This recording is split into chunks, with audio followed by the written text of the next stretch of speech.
குடிமக்கள் பற்றிய கண்ணுக்கு தெரியாத அச்சங்கள் மற்றும் ராஜாவின் துணிச்சலால் புலப்படும் அச்சுறுத்தல்கள் வெல்லப்படும் ஒரு ராஜ்யத்தில் உண்மையான மகிழ்ச்சி ஆட்சி செய்கிறது. இந்த கருத்தை விளக்குவதற்கு பீஷ்மர் தனது வீரத்தால் முழு பூமியையும் வென்ற மன்னர் முச்சுகுந்தரை பற்றிய ஒரு பண்டைய கதையை சொன்னார். தனது வலிமையை மேலும் சோதிக்க முயன்ற மன்னர் பொக்கிஷங்களின் கடவுளா வைஸ்ரவனின் சமாட்சமான அழகா நகருக்கு சென்றார். இருப்பினும் வைஸ்ரவனின் சக்திக்கு அடிபணிவதற்கு பதிலாக முச்சுகுந்தருக்கு ஒரு சவால் ஏற்பட்டது. ராஜாவை தாக்க இறைவன் ராட்சசர்களின் படையை உருவாக்கினார். முச்சுகுந்தனின் படைகள் படுகொலை செய்யப்பட்ட போது அவர்களை பாதுகாக்காததற்காக தனது ஞானமான பூசாரி வசிஷ்டரை கண்டிக்க தொடங்கினார். ஆனால் வசிஷ்டர் தன்னை நிரூபிக்க தீர்மானித்து கடுமையான தவத்தை மேற்கொண்டு தனது ஆன்மீக சக்திகளால் ராட்சசர்களை தோற்கடித்தார். வைஸ்ரவணன் முசுகுந்தரின் முன் தோன்றிய ஒரு சத்திரிய கடமைகளை நிலைநிறுத்துவது ராஜாவின் அச்சமின்மையால் அவர் திகைத்தார். வைஸ்ரவணன் முசுகுந்தனிடம், உன்னை விட வலிமையான பல வல்லரசர்கள் தங்கள் பூசாரிகளுடன் எனக்கு முன் வந்து வழிபட்டனர். உங்களுக்கு ஆயுத வலிமை இருந்தால் நீங்கள் ஏன் பிராமண சக்தியை நம்புகிறீர்கள்? நீங்கள் ஏன் இவ்வளவு பெருமையுடன் செயல்படுகிறீர்கள்? இந்த வார்த்தைகளால் கோபமடைந்த முசுகுந்தன் சுயமாக பிறந்த பிராமணர்களையும் சத்திரியர்களையும் ஒரு பொதுவான தோட்டத்திலிருந்து அடைத்தார். அவர்கள் ஒருவருக்கொருவர் பூர்த்தி செய்வதற்காகவே உள்ளது, ஒருவருக்கொருவர் போட்டியிடுவதில்லை. தவம் மற்றும் மந்திரங்களின் சக்தி பிராமணர்களுக்கு சொந்தமானது. அதே நேரத்தில் ஆயுதங்களின் வலிமை நம்மிடமே உள்ளது. மன்னர்கள் நம் குடிமக்களை 2 வகையான வலிமையுடனும் பாதுகாக்க வேண்டும் என்று பதிலளித்தார். முசுகுந்தனின் வார்த்தைகளால் ஈர்க்கப்பட்ட வைஸ்ரவணன் சுயமாக உருவாக்கப்பட்ட ஆண்டவரால் கட்டளையிடப்படாமல் நான் ஒருபோதும் இறையாண்மையை வழங்க மாட்டேன். கட்டளையின்றி யாரிடமிருந்தும் அதை பறிக்கவும் மாட்டேன். நீங்கள் முழு பூமியையும் இலைகளிலிருந்து விடுபட்டு ஆட்சி செய்யலாம் என்று கூறினார். ஆனால் மன்னர் முச்சுகுந்தன் இந்த பரிசை ஏற்க மறுத்து விட்டார். நான் உங்கள் ஆசீர்வாதத்துடன் ஆட்சி செய்ய விரும்பவில்லை. என் சொந்த கரங்களில் வலிமையால் எனது ராஜ்யத்தை பராமரிக்க விரும்புகிறேன் என்று கூறினார். பீஷ்மர் தனது கதையை தொடர்ந்தார். முச்சுகுந்தரின் நட்சத்திரிய கடமைகளில் அசைக்க முடியாத அர்ப்பணிப்பை கண்டபோது அவர் ஆச்சரியத்தில் மூழ்கிவிட்டார். நல்லொழுக்கமுள்ள மன்னர் தனது சொந்த பலத்தால் பெற்ற பூமியை ஆட்சி செய்தார், உதவினார் மற்றும் பிராமணருக்கு முன்னுரிமை அளித்தார். பீஷ்மர் முடித்தார். இவ்வாறு ஒரு ராஜ்யம் அதன் ஆட்சியாளர் தனது பூசாரியால் வழிநடத்தப்படும் போது ஆன்மீகத்திற்கு இடையிலான சமநிலையை நிலைநிறுத்துகிறது என்று கூறப்படுகிறது. பஸ்தில புறத்தின் மீது சூரியன் அஸ்தமித்து பரபரப்பான தெருக்களில் ஒரு சூடான ஆரஞ்சு நிற ஒளியை வீசி கொண்டிருந்தது. பாண்டுவின் மூத்த மகனான யுதிஷ்டிரன் தனது மதிப்பிற்குரிய பேரன் பீஷ்மரின் வழிகாட்டுதலை தேடி சிந்தனையுடன் அமைதியாக அமர்ந்திருந்தான். நீதியான ஆட்சியின் இரகசியங்களை புரிந்து கொள்வதற்கும் மகிழ்ச்சியான வாழ்க்கைக்கு வழிவகுக்கும் தகுதியை எவ்வாறு சம்பாதிப்பது என்பதற்கும் இளம் ராஜாவின் கண்கள் ஆழ்ந்த ஏக்கத்துடன் பிரகாசித்தன. பீஷ்மர் யுதிஷ்டிரனின் சுயபரிசோதனையை உணர்ந்து அளவான தொனியில் பேசத் தொடங்கினார். ஒரு ராஜா தனது கொடுப்பளவிலும் தியாகங்களை செய்வதிலும் சபதங்களையும் தவங்களையும் கடைபிடிப்பதிலும் தாராளமாக இருக்க வேண்டும். அவர் தனது குடிமக்களை நீதியின் மூலம் பாதுகாக்க வேண்டும். நல்லொழுக்கம் உள்ளவர்களை அவர்களுக்கு ஆதரவாக நின்று பரிசுகளை வழங்குவதன் மூலம் கதறவிக்க வேண்டும். ராஜாவின் நடத்தை முழு ராஜ்யத்திற்கும் தொனியை அமைக்கிறது. அவர் நீதிமானாக இருந்தால் அவரது மக்களும் அவ்வாறு செய்வார்கள். பீஷ்மர் பேசுரையில் தனது பேரனின் நனத்தில் மூழ்கியிருந்த தனது மனதை யுதிஷ்டிரர் கவனமாக கேட்டுக்கொண்டார். அவர் கேட்டார், சொல்லுங்கள் பேரனே, ஒரு ராஜா தனது குடிமக்களை பெருக்கி பிற உலகத்தில் மகிழ்ச்சியான பகுதிகளை பெறுவதில் எப்படி வெற்றி பெற முடியும்? பீஷ்மரின் கண்கள் பண்டைய அறிவால் மின்னின. அவர் தொடர்ந்தார், மன்னர் தனது பாதுகாப்பின் கீழ் தனது குடிமக்கள் பெறும் தகுதியில் 4 ஒரு பகுதியை சம்பாதிக்கிறார். அவர்களை பாதுகாப்பதன் மூலம் படிப்பது, பரிசுகள் வழங்குவது, வணக்கம் செலுத்துவது, கடவுள்களை வணங்குவது போன்ற அவர்களின் நல்ல செயல்களில் 4 ஒரு பகுதியை அவர் பெறுகிறார். யுதிஷ்டிரர் இந்த வார்த்தைகளை சிந்தித்த போது ஆட்சி செய்வது அதிகப்படியான மட்டுத்தனமான அணுகுமுறையை பின்பற்றுவதை எதிர்த்து பீஷ்மர் அவரை எச்சரித்தார். நீங்கள் மென்மை இரக்கம் மற்றும் நீதியை நோக்கி சாய்ந்திருக்கிறீர்கள். ஆனால் இது போதாது. மன்னர்கள் வலுவாகவும் தைரியமாகவும் தவறு செய்பவர்களை தாக்கும் திறனுடனும் இருக்க வேண்டும். உங்கள் இதயம் நல்லொழுக்கம் உள்ளது. ஆனால் உங்கள் குடிமக்களை பாதுகாக்கும் வலிமையும் உங்களுக்கு இருக்க வேண்டும். பீஷ்மரின் வார்த்தைகளை நினைக்கும் போது யுதிஷ்டனின் முகம் வேதனையால் சிதறியது. நான் இறையாண்மையை அதன் சொந்த நலனுக்காக விரும்பவில்லை, ஆனால் அதன் மூலம் தகுதியை பெற விரும்புகிறேன் என்று அவர் ஒப்புக்கொண்டார். பீஷ்மர் தெரிந்தே புன்னரைத்து, நீங்கள் பாதுகாப்பு, பரிசுகள், படிப்பு, தியாகங்கள் மற்றும் நீதியின் செயல்களை செய்ய பிறந்திருக்கிறீர்கள். இவை இந்த வாழ்க்கையில் உங்களுக்கு செழிப்பையும் அடுத்த வாழ்க்கையில் மகிழ்ச்சியையும் தரும் கடமைகள் என்றார். உரையாடல் முடிவுக்கு வந்தபோது யுதிஷ்டிரர் மீண்டும் ஒருமுறை கேட்டார், சொர்க்கத்திற்கு வந்த செயல்கள் என்ன? அவர்களிடமிருந்து எழும் மாபெரும் மகிழ்ச்சியின் தன்மை என்ன? பீஷ்மரின் குரல் ஆழ்ந்த ஞானத்தின் தொனியை எடுத்தது. அவர் பதிலளித்தார், ஒரு கணம் கூட பயத்தால் பாதிக்கப்பட்டவருக்கு நிவாரணம் அளிப்பவர் சொர்க்கத்திற்கு தகுதியானவர். உங்கள் ஆட்சியில் மகிழ்ச்சியாக இருங்கள். யுதிஷ்டிரனே, நல்லவர்களை பாதுகாப்பதன் மூலமும் தீயவர்களை கொல்வதன் மூலமும் சொர்க்கத்தை பெறுங்கள். உங்கள் நண்பர்களும் அனைத்து நேர்மையான மனிதர்களும் உங்களிடமிருந்து தங்கள் ஆதரவை பெறட்டும். உயிரினங்கள் மேகங்களின் தெய்வத்தின் கீழ் அடைக்கலம் தேடுவதைப் போலவே அதில். ஒரு பிரமாண்டமான கூட்டத்தின் மத்தியில் மன்னர் யுதிஷ்டிரர் தனது மதிப்பிற்குரிய பேரனான பீஷ்மரிடம் திரும்பி பிராமணர்களின் கடமைகள் குறித்து வழிகாட்டுதல்களை கேட்டார். பிராமணர்களில் சிலர் தங்கள் சரியான கடமைகளில் ஈடுபட்டுள்ளனர், மற்றவர்கள் வெவ்வேறு பாதைகளை தொடர்கிறார்கள். இந்த இரண்டு வகுப்புகளுக்கும் என்ன வித்தியாசம்? விஸ்வ விளக்க தொடங்கியதும் அவரது கண்கள் பிரகாசித்தன. கற்றல் மற்றும் கருமை அம்சங்களை கொண்டவர்கள் அனைத்து உயிரினங்களையும் சமமான மரியாதையுடன் நடத்தும் பிராமணர்கள் பிரம்மாவுடன் சமமாக கருதப்படுகிறார்கள் என்று அவர் கூறினார். அவரது குரல் மரியாதைக்குரிய தொனியை எடுத்தது. அவர் தொடர்ந்தார், வேதங்கள், எஜுக்கள் மற்றும் சமன்களை நன்கு அறிந்தவர்கள், தங்கள் ஒழுங்கின் நடைமுறைகளுக்கு தங்களை அர்ப்பணித்தவர்கள். ஓ மன்னரே, கடவுள்களுக்கு சமமானவர்கள். பீஷ்மர் பேசுகையில் அவரது பார்வை பல்வேறு சாதிகளின் மனவரைபடத்தை வரைவதைப் போல சபை முழுவதும் பரவியது. ஆனால் அவர்களில் நன்கு பிறக்காதவர்களும் உள்ளனர் என்று அவர் கூறினார். அவரது குரலில் சோகத்தின் குறிப்பு இருந்தது.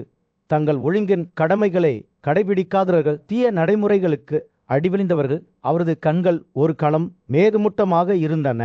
அவர் மேலும் கூறினார், இந்த பிராமணர்கள் சுற்றாக்களை போன்றவர்கள். அவர்களுக்கு நமது ஒழுங்கை வரையறுக்கும் சுத்திகரிப்பு மற்றும் பிரபுத்துவம் இல்லை. யுதிஷ்டிரர் பீஷ்மரின் வார்த்தைகளின் சிக்கல்களை கவனமாக கேட்டு அவரது மனது பிடித்து கொண்டது.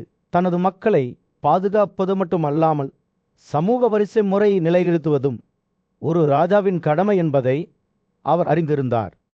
பாட்டி, அவர் கேட்டார், இந்த பிராமணர்களை நான் எவ்வாறு வேறுபடுத்தி காட்ட வேண்டும்? பிரம்மாவுக்கு இணையாக நான் யாரை கருத வேண்டும்? பீஷ்மரின் வெளிப்பாடு புத்திசாலித்தனமாக மாறியது. அவர் பதிலளித்தார், உங்களைப் போன்ற ஒரு நல்லொழுக்கம் உள்ள மன்னர் வேத கோட்பாடு இல்லாதவர்களை அங்கீகரிக்க வேண்டும். மனக நெருப்பு இல்லை. இந்த நபர்கள் இழப்பீடு இல்லாமல் பொது சேவையில் ஈர்க்கப்படலாம். உரையாடல் தொடங்கிய போது பீஷ்மர் பல்வேறு பிராமணர்களை பற்றிய ஒரு தெளிவான படத்தை வரைந்தார். ஒவ்வொருவரும் சமூகத்தில் தங்கள் சொந்த பங்கை கொண்டிருந்தனர். ஒரு கட்டணத்திற்கு தியாகங்களை செய்தவர்கள், மற்றவர்கள் ஒரு கிராமத்தில் சார்பாக கடமைகளை செய்தவர்கள், சிலர் கடலை கடந்து பயணம் செய்தவர்கள். இவர்கள் அனைவரும் பிராமணர்களில் சந்தரர்களாக கருதப்பட்டனர். ஆனால் பீஷ்மர் அதிகார பதவிகளுக்கு உயர்ந்தவர்களை பற்றியும் பேசினார். இத்திகர்கள், புரோகிதாக்கள், ஆலோசகர்கள், தூதர்கள் மற்றும் தூதர்கள், அவர்கள் நட்சத்திரியர்களுக்கு சமமானவர்கள். பீஷ்மரின் வார்த்தைகளின் நுணுக்கங்களை அவர் புரிந்து கொண்டபோது யுதிஷ்டிரரின் கண்கள் வீழ்ந்தன. ஒரு ராஜாவின் கருவூலம் வரம்பற்றது அல்ல என்பதை அவர் அறிந்திருந்தார். ஆனால் சில பிராமணர்கள் சிறப்பு சிகிச்சைக்கு தகுதியானவர்கள் என்பதையும் அவர் புரிந்து கொண்டார். பேரனே, அவர் கேட்டார், தங்கள் நியாயமான கடமைகளிலிருந்து விலகி சென்றவர்களை நான் எவ்வாறு கையாள வேண்டும்? என்று பீஷ்மரில் வெளிப்பாடு கடுமையாக மாறியது. அவர் பதிலளித்தார், ஒரு ராஜா வர வேண்டும். அமைதியான காட்டின் நடுவே மன்னன் யுதிஷ்டிரன் ஆழ்ந்த சிந்தனையுடன் உட்கார்ந்து ஞானியான பீஷ்மரின் வழிகாட்டுதலை தேடினான். ராஜாவின் கண்கள் ஆர்வத்தால் பிரகாசித்தன. பேரனே, யாருடைய செல்வம் ராஜாவை ஆண்டவராக கருதுகிறது? ராஜா என்ன நடத்தை பின்பற்ற வேண்டும்? பீஷ்மர் தனது புலையிடும் பாவையுடனும் மென்மையான தொலியுடனும் பதிலளித்தார். வேதங்கள் தங்கள் கடமைகளை கடைப்பிடிக்கும் பிராமணர்களுக்கு சொந்தமானதை தவிர மற்ற அனைத்து செல்வங்களுக்கும் மன்னரே எஜமானர் என்று அறிவிக்கிறது. நீதிமான்கள் தங்கள் பொறுப்புகளை புறக்கணிக்கும் பிராமணர்களை மன்னர் காப்பாற்றக்கூடாது என்று கூறுகிறார்கள். பீஷ்மர் பேசுகையில் அவரது வார்த்தைகளில் ஒரு கதை வெளிப்பட்டது. அவள் நியாயமான மற்றும் நல்லொழுக்கமுள்ள ஆட்சியாளரான கைகேயர்களின் மன்னரை பற்றி கூறினார். அவர் இயற்கையுடன் இணக்கமாக வாழ்ந்து பிராமணர்கள் புனித ஒழுங்கை மதித்தார். ஒரு நாள் காட்டில் வசிக்கும் போது அவர் ஒரு ராட்சசனால் வலுக்கட்டாயமாக அழைத்து செல்லப்பட்டார். இந்த பயங்கரமான உயிரினத்தை பற்றிய ராஜாவின் வார்த்தைகள் நினைவுகளில் பொறிக்கப்பட்டுள்ளன. என் பிராந்தியங்களில் திருடன் இல்லை, தீய நடத்தை கொண்ட ஒரு நபரும் இல்லை. அப்படியானால் நீ எப்படி என் இதயத்தை உடைக்க முடிந்தது? அல்லது ராஜ்யத்தின் நல்லொழுக்கங்களை அவர் கணக்கிடுகையில் மன்னரின் ஏக போகம் தொடர்ந்தது. பக்தியுடன் கற்பித்த படித்த படிகளை செய்த பிராமணர்களை பற்றி அவர் பேசினார். அவர்களை பாதுகாத்த மற்றும் கணம் செய்த சத்திரியர்கள், நிலத்தை பயிரிட்ட வைசியர்கள், கால்நடைகளை வளர்த்தல் நேர்மையுடன் வார்த்தகம் செய்தார்கள். மற்ற 3 கட்டளைகளையும் பொறாமையின்றி பாழ்மையுடன் சேவை செய்த சுத்தாக்கள் உதவியற்ற வயதான மற்றும் தேவைப்படுகிற பெண்களுக்கு தனது ஆதரவை பிரகடனப்படுத்திய போது ராஜாவின் குரல் காட்டில் எதிரொலித்தது. ஆனால் நல்லொழுக்கத்தின் இந்த திரைச்சீலைக்கு மத்தியில் ஒரு மர்மமான ராட்சசன் தோன்றினான்.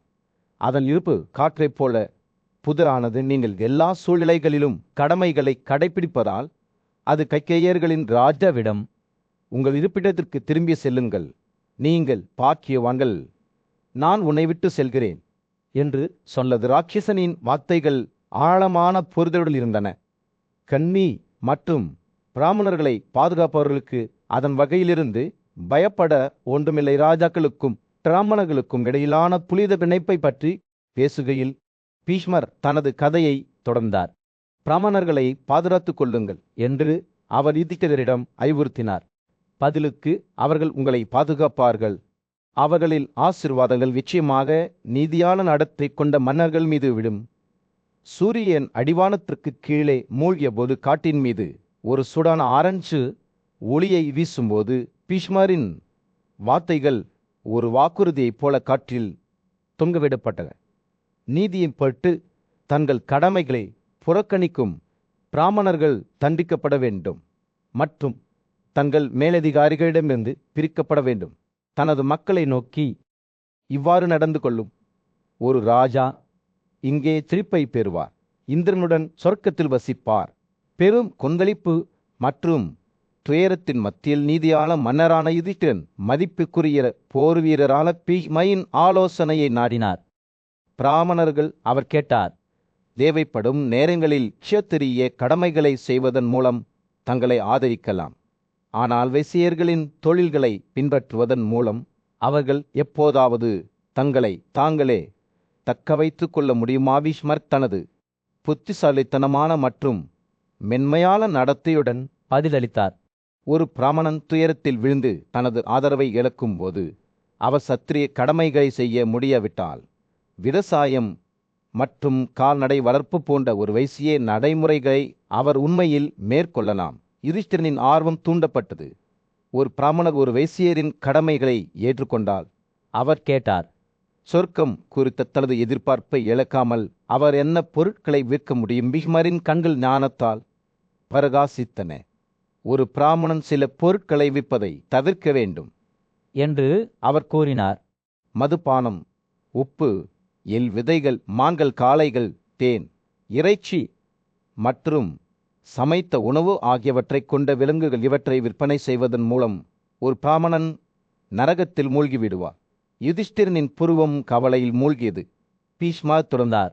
ஆனால் ஒரு விதிவிலக்கு உள்ளது. சமைத்த உணவுக்கு பதிலாக சமைக்கப்படாத உணவை ஒருவர் கொடுத்தால் அது அனுமதிக்கப்படுகிறது. யுதிஷ்டிரர் தனது கேள்விகளை தொடர்ந்தார். பிராமணர்கள், சத்திரியர்கள், வைசியர்கள் மற்றும் சூத்திரர்கள் ஆகிய அனைத்து கட்டளைகளும் தங்கள் கடமைகளை கைவிட்டு ராஜாவுக்கு எதிராக ஆயுதம் ஏந்தும்போது ராஜாவின் சக்தி குறைகிறது. பீஷ்மர் புரிந்து கொண்டு தலையசைத்தார்.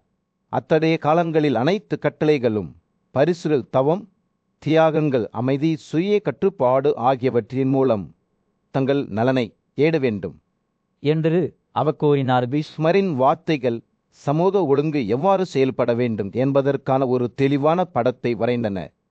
வெற்றியின் முடிசூட்டப்பட்ட மன்னர் அமைதியை மீண்டும் நிறுவ முற்படும் போது அவர் கூறினார், அனைத்து கட்டளைகளும் அந்தந்த கடமைகளுக்கு தங்களை ஈடுபடுத்திக் கொள்கின்றன. ஆனால் அனைத்து க்ஷத்திரியர்களும் பிராமணர்களுக்கு விரோதமானவர்களாக மாறினால் என்ன செய்வது? அவர்களையும் அவர்களின் புனித வேதங்களையும் யார் பாதுகாப்பார்கள்? பீஷ்மரின் அதில் கோளை காற்றைப் போலவே அமைதியாக இருந்தது. க்ஷத்திரியர்கள் தவம், பிரம்மச்சாரி, ஆயுதங்கள் அல்லது உடல் வலிமையால் அடிமைப்படுத்தப்பட வேண்டும், ஏமாற்றத்துடன் அல்லது இல்லாமல் பயன்படுத்தப்பட வேண்டும். அவர்கள் பிராமணர்களிடம் தவறாக நடந்து கொண்டால் வேதங்களும் கூட க்ஷத்திரியர்களை அடக்க முடியும் என்று அவர் விளக்கினார். யுதிஷ்டிரனின் கேள்விகள் ஒரு நதியைப் போல தொடர்ந்து பாய்ந்தன. கொள்ளையர்கள் தங்கள் தலைகளை உயர்த்தி கட்டளைகளின் கலவை ஏற்பட்டால், க்ஷத்திரியர்கள் திறமையற்றவர்களாக மாறினால் என்ன? பீஷ்மரின் கண்கள் ஏக்கத்துடன் பிரகாசித்தன. அவர் பதிலளித்தார், அது ஒரு பிராமணனாக இருந்தாலும் கூட.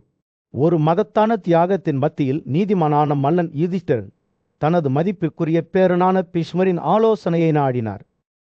பாரம்பரியத்தின் மீது ஆழ்ந்த மரியாதையுடனும் யுதிஷ்டிரன் புனித சடங்குகளில் பூசாரிகளின் பங்கு மற்றும் நடத்தையை விளக்குமாறு பீஷ்மரிடம் கேட்டுக்கொண்டார். வேதங்களின் பண்டைய ஞானத்தின் மீது தனது அசைக்க முடியாத அர்ப்பணிப்புடன் பீஷ்மர் ஒரு உண்மையான பூசாரியை உருவாக்கிய குணங்களை விளக்கத் தொடங்கினார்.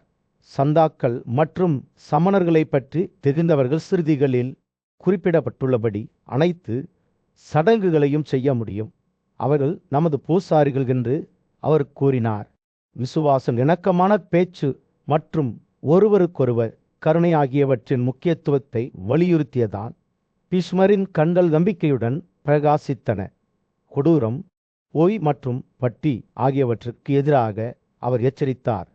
உண்மையான பூசாரிகள் எளிமையாகவும் நேர்மையாகவும் திருப்தியாகவும் இருக்க வேண்டும் என்பதை வலியுறுத்தினார். யுதிஷ்டிரர் கவனமாக கேட்டபோது அவரது மனம் தட்சிணத்தின் நுணுக்கங்களை நோக்கி திரும்பியது.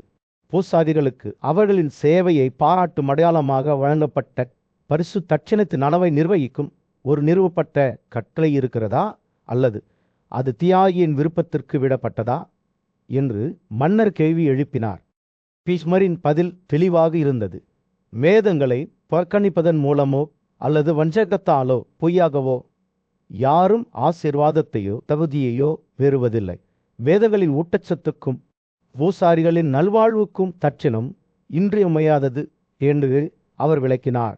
உரையாடல் தொடங்கிய போது பீஷ்மர் வெறும் உடல் சிக்கலத்திற்கு அப்பாற்பட்ட ஆன்மீக வளர்ச்சிக்கான பாதையான தவத்தின் சாம்ராஜ்யத்திற்குள் நுழைந்தார். காயத்திலிருந்து விலகல், பேச்சின் உண்மைத்தன்மை, இரக்கம் இவை ஞானிகளால் தவறுகளாக கருதப்படுகின்றன என்று அவர் அறிவித்தார். வேதங்களை புறக்கணிப்பதற்கும் ஆரோக்கியமான கட்டுப்பாடுகளை மீறுவதற்கும் எதிராக பீஷ்மர் எச்சரித்தார். அத்தகைய செயல்கள் சுய அழிவுக்கு வழிவகுக்கும் என்று எச்சரித்தார். ஆழமான நுண்ணறிவின் ஒரு தருணத்தில் பீஷ்மர் தியாகம் மற்றும் தவத்தின் உண்மையான தன்மையை வெளிப்படுத்தினார். தவத்தின் தியாகத்தை செய்பவர்களுக்கு அவர் கூறினார், பிரம்மாவுடன் அவர்கள் செய்ய முயற்சிக்கும் யோகா, அவர்களின் கைப்பிடி இதயம், அவர்களின் தெளிவான வெண்ணெய் உயர்ந்த அறிவு, அவர்களின் பவித்தா. யுதிஷ்டிரர் மிகுந்த கவலத்துடன் கேட்டபோது பீஷ்மரின் வார்த்தைகள் ஆன்மீக ஞானத்திற்கான பாதையை ஒளிய செய்தன. இது வெறும் சடங்குகள் மற்றும் கோட்பாடுகளை மீறிய ஒரு பயணம். இந்த புனிதமான உரையாடலில் யுதிஷ்டிரனும் பீஷ்மரும் ஆன்மீகத்தின் ஆழங்களை ஆராய்ந்து தியாரம், தவம் மற்றும் பக்தியின் உண்மையான சாரத்தை புரிந்து கொள்ள முயன்றனர். அவர்கள் பேசும்போது அவர்களின் வார்த்தைகள் ஞானத்தின் திரைச்சீலை ஒன்றை நெய்கின்றன. சுய உணர்த்தல் மற்றும் தெய்வீகத்துடன் ஒன்றிணைவதற்கான பாதையில் தேடுபவர்களை வழிநடத்துகின்றன. ஒரு பரபரப்பான ராஜ்யத்தின் மத்தியில் புத்திசாலி மற்றும் நியாயமான மன்னரான யுதிஷ்டிரர் தனது மதிப்பிற்குரிய பேரன் பீஷ்மரின் ஆலோசனையை நாடினார். ஆர்வமுள்ள மனதுடனும் கேள்விகள் நிறைந்த இதயத்துடனும் ஒரு ராஜ்யத்தை ஆட்சி செய்வதிலுள்ள சிக்கல்களை எவ்வாறு கையாள்வது என்பது குறித்து வழிகாட்டுதல்களை யுதிஷ்டிரர் கேட்டார். பீஷ்மர் தனது பரந்த அனுபவத்துடனும் ஞானத்துடனும் ஆசத்துவத்தின் பின்னணியில் நட்பு மற்றும் விசுவாசத்தின் நுணுக்கங்களை விளக்கத் தொடங்கினார். ஒரு ராஜாவின் நண்பர்களை 4 வகைகளாக வரைப்படுத்தலாம் என்று அவர் யுதிஷ்டிரரிடம் கூறினார். ஒரே குறிக்கோள்களை பகிர்ந்து கொள்வார்கள், அர்ப்பணிப்புள்ளவர்கள், பிறப்பால் தொடர்புடையவர்கள் மற்றும் பரிசுகள் மற்றும் கருணை மூலம் வென்றவர்கள். இருப்பினும் முதல் 2 பிரிவுகளும் பிந்தைய 2ஐ விட உயர்ந்தவை என்று பீஷ்மர் எச்சரித்தார், ஏனெனில் அவை மிகவும் நம்பகமானவை. நண்பர்களுடன் பழக்கும்போது எப்போதும் எச்சரிக்கையாக இருக்க வேண்டும் என்றும் யாரையும் முழுமையாக நம்ப வேண்டாம் என்றும் அவர் யுதிஷ்டிரரை எச்சரித்தார்.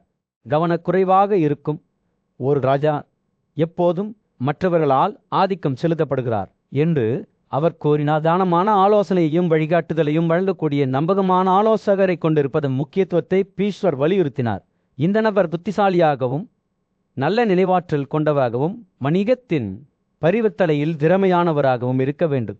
அவர் அல்லது அவள் கொடுமை, கோபம் மற்றும் பிற தீமைகளிலிருந்து விடுபட வேண்டும். யுதிஷ்டிரர் பீஷ்மரின் வார்த்தைகளை கவனமாற கேட்டு அவற்றை தனது சொந்த ஆட்சிக்கு ஒரு வழிகாட்டும் கொள்கையாக எடுத்துக்கொண்டார். ஒரு ராஜா எப்போதும் தனது சுற்றுப்புறத்தை கவனத்தில் கொள்ள வேண்டும் என்பதையும் யாரையும் முழுமையாக நம்பக்கூடாது என்பதையும் அவர் புரிந்து கொண்டார். அதற்கு பதிலாக பல்வேறு பணிகளை கையாளவும் அவர்களின் செயல்களை உன்னிப்பாக கண்காணிக்கவும் அவர் வெவ்வேறு நபர்களை நியமிக்க வேண்டும். உரையாடல் தொடர்ந்தபோது ராஜ்யத்திற்குள் நல்லிணக்கத்தை பேணுவதில் குடும்ப உறவுகளின் முக்கியத்துவத்தை பற்றி பீஷ்மர் பேசினார். ஒரு நிலப்பிரபுத்துவ தலைவர் தனது மேலதிகாரியின் செழிப்பை காண முடியாது போலவே ஒரு உறவினரின் செழிப்பை ஒருபோதும் தாங்க முடியாது என்று அவர் கூறினார். ஒரு ராஜாவின் வெற்றிக்கு விசுவாசமாகவும் நம்பகமாகவும் இருக்கும் உறவினர்களை கொண்டிருப்பது அவசியம் என்பதை யுதிஷ்டிரர் உணர்ந்தார். எப்போதும் பணிவுடனும் படக்கத்துடனும் பேச்சில் உண்மையுடனும் நடந்து கொள்ளுமாறு யுதிஷ்டிரருக்கு அறிவுறுத்துவதன் மூலம் பீஷ்மர் முடித்தார். அவ்வாறு செய்வதன் மூலம் அவர் ஒரு ராஜ்யத்தை ஞானத்துடனும் ஒருமைப்பாட்டுடனும் ஆட்சி செய்வதற்கான சிக்கல்களை வழிநடத்த முடியும். இதனால் அவர் தனது மக்களிடமிருந்து நித்திய புகழும் மரியாதையும் பெற்றார். கொந்தளிப்பின் மத்தியில் குடும்ப உறவுகளின் துரோக நீரை எவ்வாறு வழிநடத்துவது என்பது குறித்து யுதிஷ்டிரர் பீஷ்மரிடம் வழிகாட்டுதல்களை நாடினார். அவரது உறவினர்களும் அவருக்கு எதிராக திரும்புவது போல் தோன்றியது. மேலும் அவரது கூட்டாளிகளாக கருதப்படுபவர்கள் தனது எதிரிகளாக மாறுவார்கள் என்று அவர் அஞ்சினார். கிருஷ்ணருடன் நாரத முனிவரின் உரையாடலில் வாசுதேவர் அவருக்கு வழங்கிய காலமற்ற ஞானத்தை பகிர்ந்து கொள்வதன் மூலம் பீஷ்மர் பதிலளித்தார். இது அன்பு, விசுவாசம் மற்றும் தலைமைத்துவத்தின் கதை. வாசுதேவர் தனது உறவினர்களுடனான போராட்டங்களை பற்றி நாரதரிடம் கூறினார். அவர்கள் அதுகா மற்றும் அக்ரா ஆகிய 2 பிரிவுகளுக்கு இடையில் பிளவுபட்டனர். தரப்பினருக்கும் செல்வத்தை கொடுத்ததாக வாசுதேவர் கூறினார். ஆனால் அது மோதலின் தீப்பெம்புகளை தூண்டிவிட்டதாக தோன்றியது. தனது 2 மதங்களும் ஒருவருக்கொருவர் எதிராக சூதாடுவதை பார்க்கும் ஒரு தாய் இருவருக்கும் வெற்றி விரும்புவதைப் போல அவர் உதவியற்றவராக வந்தார். நாரதர் கவனமாக கேட்டு தனது ஆலோசனையை வழங்கினார். பேரழிவுகள் உள்ளேயும் வெளியேயும் வருகின்றன. வாசுதேவரின் பிரச்சனைகள் தானாகவே ஏற்பட்டவை என்று நாரதர் விளக்கினார். அவரது தாராள மனப்பான்மை விருசிகளிடையே பிளவுகளை உருவாக்கியது. இப்போது அவர் விலை கொடுக்கிறார். நாரதர் வாசுதேவருக்கு ஒரு வித்தியாசமான சக்தியை பயன்படுத்துமாறு அறிவுறுத்தினார். மென்மையான ஆனால் துளையிடும் நன்கு கூர்மையான கருவி போல இந்த ஆயுதம் இது அல்ல, ஆனால் இரக்கம், மன்னிப்பு, நேர்மை மற்றும் மரியாதை ஆகியவற்றால் ஆனது. மென்மையாக பேசுவதன் மூலமும் தனது வார்த்தைகளை பயன்படுத்தி தனது உறவினர்களின் புண்படுத்தப்பட்ட உணர்வுகளை அமைதிப்படுத்துவதன் மூலமும் வாசுதேவர் அவர்களின் கோபத்தை திருப்பி குடும்பத்தில் அமைதியை கொண்டு வர முடியும். இதற்கு மிகுந்த தைரியமும் விடாமுயற்சியும் தேவைப்படும் என்று நாரதர் எச்சரித்தார். ஏனெனில் இவ்வளவு பெரிய மற்றும் சிக்கலான குடும்பத்தை நிர்வகிக்கும் நடையை தாங்குவது எளிதான பணி அல்ல. நாரதர் பேசி முடித்ததும் வாசுதேவர் கண்களில் கண்ணியுடன் அவரை பார்த்து இந்த மென்மையான ஆனால் சக்தி வாய்ந்த கருவியை எவ்வாறு பயன்படுத்துவது என்பதற்கான வழிகாட்டுதலை தேடினார். நாரதர் புன்னகைத்து நீங்கள் ஒரு தலைவர் மட்டுமல்ல கிறிஸ்தர், நீங்கள் அனைத்து உயிரினங்களுக்கும் இறைவன் யாரவர்களில் புத்திசாலி. நீங்கள் கடந்த காலத்தையும் நிகழ்காலத்தையும் எதிர்காலத்தையும் அறிவீர்கள். உங்கள் உள்ளுணர்வை நம்புங்கள், உங்கள் ஞானத்தை நம்புங்கள்.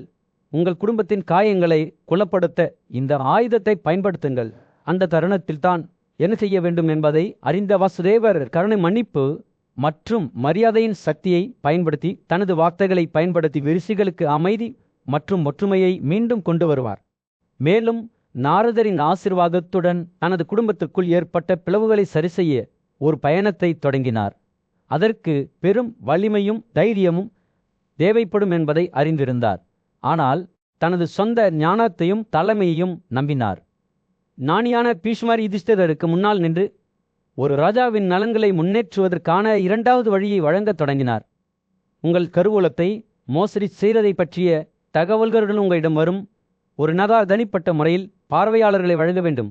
பொறுப்பான அமைச்சரிடமிருந்து பாதுகாக்கப்பட வேண்டும் என்று அவர் கூறினார். பின்னர் பீஷ்மர் ஒரு காலத்தில் தனது கையில் ஒரு காரத்துடன் கேமதசின் ராஜ்யத்தின் வழியாக பயணம் செய்த காலகவெற்றிய முனிவரை பற்றி ஒரு கதையை சொன்னார்.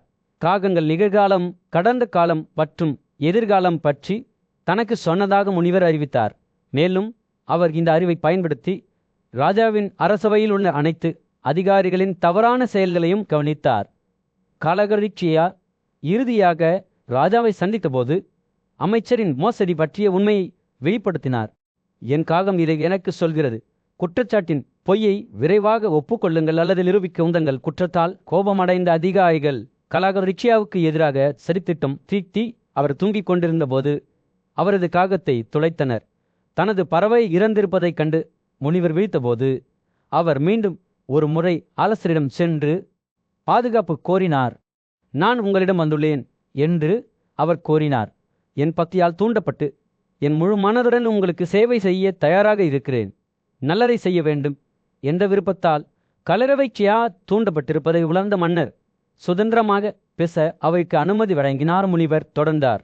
உங்கள் ஊழியர்களின் நற்பண்புகளையும் கவறுகளையும் அவர்களின் கைகளில் நீங்கள் ஏற்படுத்தும் ஆபத்துக்களையும் கண்டறிந்து நான் உங்களிடம் எல்லாவற்றையும் பிரதிநிதித்துவப்படுத்த வந்துள்ளேன். மற்றவர்களுக்கு சேவை செய்பவர்களுக்கு சாபம் என்ன என்பதை மனித குலத்தின் ஆசிரியர்கள் அறிவித்துள்ளனர். ஒரு ராஜாவுக்கு சேவை செய்வது ஒரு ஆபத்தான பணியாகும். நண்பர்கள் மற்றும் எதிரிகள் இருவரிடமிருந்தும் ஆபத்து நிறைந்ததாகும் என்று அவர் விளக்கினார். ராஜாவுக்கு சேவை செய்யும் ஒருவர் ராஜாவின் வேலையை செய்வதில் கவனக்குறைவாக இருக்க முடியாது என்று அவர் கூறினார்.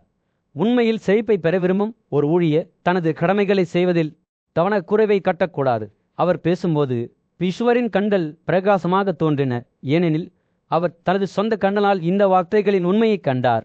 அவர் தனது காகத்தின் மரணத்திற்கு தன்னை குற்றம் சாட்ட முடியாது என்று யுதிஷ்டிரரிடம் கூறினார். ஆனால் தனது உறவுகளில் எச்சரிக்கையாகவும் விவேகமாகவும் இருக்க வேண்டும் என்று ராஜாவை வலியுறுத்தினார். உங்கள் நண்பர்கள் யார், உங்கள் எதிரிகள் யார் என்பதை உறுதிப்படுத்திக் கொள்ளுங்கள் என்று அவர் கூறினார். உங்கள் புத்திசாலித்தனத்தை மற்றவர்களுக்கு ஒப்படைக்காமல் எல்லாவற்றையும் நீங்களே செய்யுங்கள். முனிவரின் வார்த்தைகள் ஞானத்தால் சுட்டிக்கொண்டன. அனுபவத்தின் ஆழமான ஊற்றிலிருந்து பெறப்பட்டதை போல விஸ்வார் பேசுகையில் யுதிஷ்டிரர் கவனமாக கேட்டுக்கொண்டே இருந்தார். ஞானமுள்ள முதியவரின் பாடங்களை அவரது மனம் உள்வாங்கியது. ஒரு ராஜாவுக்கு சேவை செய்வது எளிதான பணி அல்ல என்பதையும் மிகவும் நல்ல நோக்கம் கொண்டவர்களை கூட ஏமாற்ற முடியும் என்பதையும் அவர் அறிந்திருந்தார். போரினால் ஆதிக்கப்பட்ட காலகட்டங்களுக்கு மத்தியில் பாண்டவ சகோதரர்களில் மூத்தவரான யுதிஷ்டிரர் தனது ராஜ்யத்தில் முக்கிய பாத்திரங்களுக்கு நம்பகமான நபர்களை எவ்வாறு தேர்ந்தெடுப்பது என்பது குறித்து தனது மதிப்பிற்குரிய தாத்தா பீஷ்மரிடம் வழிகாட்டுதல்களை நாடினார். நிர்வாகத்தில் நேர்மை மற்றும் விசுவாசத்தின் முக்கியத்துவத்தை அறிந்த புத்திசாலி மற்றும் வயதான பீஷ்மர் தனது நுண்ணறிவுகளை யுதிஷ்டிரருடன் பகிர்ந்து கொள்ளத் தொடங்கினார். அகிம்சையாளர் அடக்கம், ஆத்மவிலிகிரகம், சுய கட்டுப்பாடு, சத்தியம், உண்மை மற்றும் பயா நேர்மை இவை சட்டமன்ற உறுப்பினர்களுக்கு தேவையான அத்தியாவசிய குணங்கள் என்று பீஷ்மர் கருதினார். மிகுந்த தைரியம், கற்றல் மற்றும் ராஜாவின் மீது பக்தி கொண்ட நபர்களை துயர காலங்களில் போர் அமைச்சர்களாக தேர்ந்தெடுக்க வேண்டும் என்று அவர் வலியுறுத்தினார். பின்னர் பீஷ்மர் ஒரு அரசவை உறுப்பினரின் சிறப்பியல்புகளை விவரித்தார். உயர்ந்த வம்சாவளியை சேர்ந்த ஒருவர் எப்போதும் ராஜாவின் சார்பாக தங்கள் அதிகாரங்களை செலுத்துவார். மேலும் செழிப்பு மற்றும் துன்பம் ஆகிய இரண்டிலும் விசுவாசமாக இருப்பார். இராணுவ அதிகாரிகளுக்கு ஞானம், அழகு, கற்றல், கண்ணியம் மற்றும் ராஜாவுக்கு பக்தி ஆகியவற்றை கொண்ட ராஜ்யத்திற்குள் பிறந்த நபர்களை அவர் பரிந்துரைத்தார். இருப்பினும் பிஷ்வார் யுதிஷ்டிரனை தனிப்பட்ட ஆதாயத்திற்காக மட்டுமே நீதிமன்றத்தை நாடுபவர்களுக்கு எதிராக எச்சரித்தார். ஒரு பிச்சைக்காரன் பிச்சை எடுப்பதைப் போல நல்ல பிறப்பு மற்றும் நடத்தை கொண்ட அமைச்சர்களை நியமிக்குமாறு அவர் ராஜாவுக்கு அறிவுறுத்தினார். அறிகுறிகளையும் சைகைகளையும் படிக்க முடியும் கொடுமைக்கு ஆதரவற்றவர்கள் எப்போதும் தங்கள் எஜமானரின் நன்மையை நாடுவார்கள். ஒரு சிறந்த அமைச்சரின் குணங்களை பிஷ்வார் தொடர்ந்து கோடிட்டு காட்டினார். நடத்தையில் மாறாதவர், கற்றல் மற்றும் நல்ல நடத்தை கொண்டவர், சிறந்த சபதங்களை கடைபிடிப்பவர், பெரிய மனதுடன் பேச்சில் உண்மையுள்ளவர், ராஜாவின் விவகாரங்களில் கவனம் செலுத்துபவர், அவமரியாதை, தீயவர் அல்லது நல்ல நடைமுறைகளிலிருந்து விலகி போனவர்களுக்கு எதிராகவும் அவர் எச்சரித்தார். இனமான முடிவுகளை எடுக்கும் போது ஒரு தனிநபரின் நலனுக்காக பலரை கைவிட வேண்டாம் என்று பிஷ்வர் யுதிஷ்டிரருக்கு அறிவுறுத்தினார். அந்த நபர் மற்றவர்களை விட அதிகமான சாதனைகளை கொண்டிருக்காவிட்டார். புத்திசாலி முதியவர் மேன்மையின் அடையாளங்களை பட்டியலிட்டார். வலிமை, புகழை கொண்டு வரும் முயற்சிகளில் பக்தி, ஆரோக்கியமான கட்டுப்பாடுகளை கடைபிடிப்பது, பலிவுடனும் பேச்சில் நேர்மையுடனும் கோபத்தில் மன்னிப்பவனாகவும் தனது ஆன்மாவை கட்டுக்குள் வைத்திருப்பவனாகவும் கண்ணிய உணர்வை கொண்டவனாகவும் இருக்கும் ஒரு ஆலோசகரை பணியமர்த்துவதன் முக்கியத்துவத்தையும் பீஸ்வர் எடுத்துரைத்தார். அத்தகைய ஒரு நபர் தங்கள் எதிரிகளை கூட ஆயுத பாணியாக்கவும் அவர்களின் நண்பர்களாக மாற்றவும் முடியும் என்று அவர் வலியுறுத்தினார். பீஸ்வரின் வார்த்தைகளை யுதிஷ்டிர கவனமாக கேட்டபோது தனது ராஜ்யத்தில் முக்கிய பாத்திரங்களுக்கு நம்பகமான நபர்களை தேர்ந்தெடுப்பதன் முக்கியத்துவத்தை அவர் உணர்ந்தார். தனக்கு அர்ப்பணிப்பு இல்லாதவர்களை நம்ப வேண்டாம் என்று புத்திசாலி புதியவர் எச்சரித்தார். அத்தகைய அமைச்சர் ஒரு நெருப்பைப் போல ராஜாவை அழிக்கக்கூடும் என்று எச்சரித்தார். பின்னர் பீஷ்மர் ஒரு அமைச்சரின் சிறந்த குணங்களை விவரித்தார். பெருமை, நல்ல மனப்பான்மை, ஆற்றல், பொறுமை, மன்னிப்பு, தூய்மை, விசுவாசம், உறுதித்தன்மை மற்றும் தைரியம் ஆகியவற்றால் கரைபடாத புத்திசாலித்தனர். அமைதியான ஒரு கூட்டத்தின் மத்தியில் பீஷ்மர் யுதிஷ்டிரனை மரியாதையுடன் பார்த்தார். இந்த சூழலில், என் இளவரசனே, அவர் தனது குரலை தாழ்த்தி அளவிடத் தொடங்கினார். பல ஆண்டுகளாக எனக்கு வழிகாட்டிய ஒரு பண்டைய கதையை நான் உங்களுடன் பகிர்ந்து கொள்ள விரும்புகிறேன். சூரியனின் கதிர்கள் நிலப்பரப்பு முழுவதும் நடனமாடிய போது ஞானியான முனிவரான வேஸ்பதிக்கும் வலிமையான கடவுளான சக்தாவுக்கும் இடையே ஒரு உரையாடல் வெளிப்பட்டது. பூக்கும் மலர்களின் இனிமையான வாசனையால் காற்று நிரம்பியது.